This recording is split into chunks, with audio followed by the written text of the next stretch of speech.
fanavozana tanteraka ny natao teto amin'ny EPP Ambohimangakely araka ny fanlazaiko moa zany amin'le hoe ovaitsika ny tanàna ho dia izay natonga ny commune Ambohimangakely tena nitodika voalohany tany anatin'ny fampianarana ary tonga dia any amin'ny EPP mihitsy ny natomboka voalohany satria lehibe ohatra ny bebe lokely izay ihany toy izy hoe alao le ankizy namena ny hafatra hitondra any amin'ny ray aman-dreniny ovaitsika ny tanàna ovaitsika ny toe-tsaina hitondrana ty commune Ambohimangakely ty satria tsika rehetra miara-mientana ny anovan'ny tanàna Ambohimangakely dia izay no natonga anay nitodika tato anatin'ny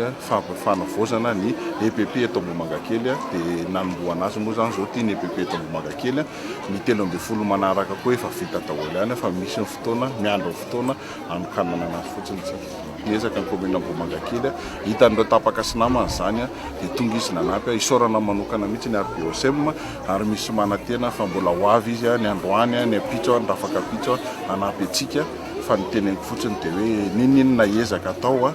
rehefa tsy voahajantsika le zavatra dia ohatrany tsy misy ihany.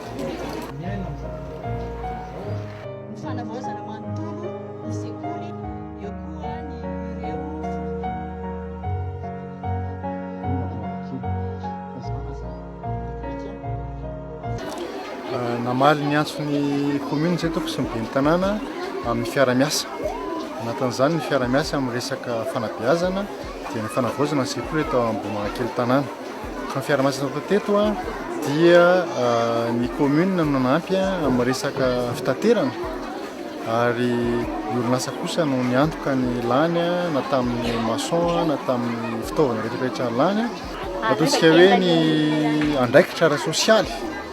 ataon'ny vonironasa RBOSM izay orinasa malagasy tanteraka dia amin'ny resaka fahasalamana voalohany resaka fanabeazana resaka fanatanjahantena.